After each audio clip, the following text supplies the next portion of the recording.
Mimisan itu adalah definisinya perdarahan dari hidung. Mimisan itu bukan merupakan penyakit, tetapi mimisan itu adalah gejala klinik. Apa sih penyebabnya? Penyebabnya itu bisa karena faktor lokal, adanya kelainan di rongga hidung, atau dari sistemik. Nah, yang lokal itu misalnya apa? Ada trauma misalnya. Seringkali kita mengorek hidung. Dengan apa? Dengan kuku, dengan tangan. Dan kuku itu merupakan suatu yang tidak bersih. Yang lain apa? Trauma misalnya trauma wajah, ya.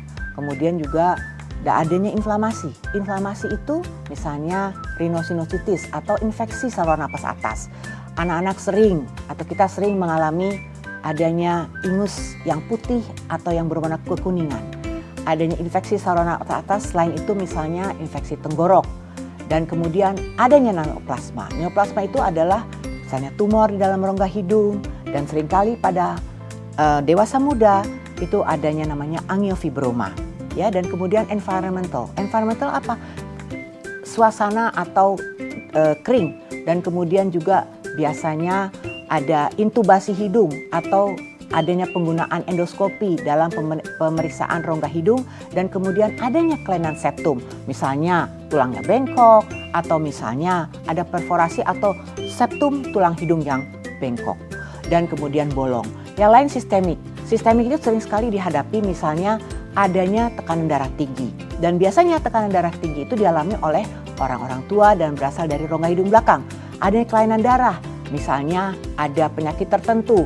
Dan kemudian obat-obatan yang kita gunakan, misalnya adanya seperti untuk pengencer darah, dan kemudian aterosklerosis, dan kemudian osteoporosis dan penyakit hati, dan juga penggunaan alkohol yang berlebihan. Itu akan mengganggu situasi dari rongga hidung yang akan menyebabkan seringnya pecah pembuluh darah di rongga hidung. Kalau kita lihat tadi disampaikan bahwa penyebabnya adalah dari rongga hidung sendiri. Paling sering mimisan itu berasal dari bagian anterior atau bagian depan dari tulang hidung, di mana di situ ada yang kita sebut plexus Kieselbach. Itu plexus Kieselbach itu keluarga kumpulan pembuluh darah. Jadi biasanya pada seringkali kalau misalnya ada alergi itu kan ada inflamasi pada rongga hidung sehingga menyebabkan pembuluh darah menjadi lebih bengkak, dan kemudian juga mukosa menjadi lebih bengkak.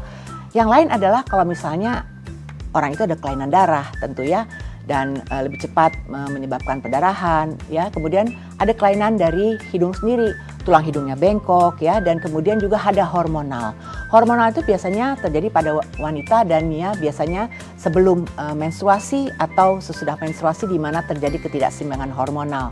Yang lain tentu kita pikirkan adalah adanya stres. Stres yang berlebihan tentu akan menyebabkan gangguan ketidakseimbangan dari hormonal dan gangguan ketidakseimbangan dari adanya gangguan misalnya alergi, mukosa yang menjadi lebih sembab, pembuluh darah yang menjadi lebih membengkak sehingga menyebabkan pecahnya pembuluh darah di bagian rongga hidung. Dan kita lihat aja contohnya pada film Sore itu kan, kalau misalnya yang pemeran utamanya bisa berkali-kali perdarahan hidung. Nah, mungkin itu salah satu sebabnya.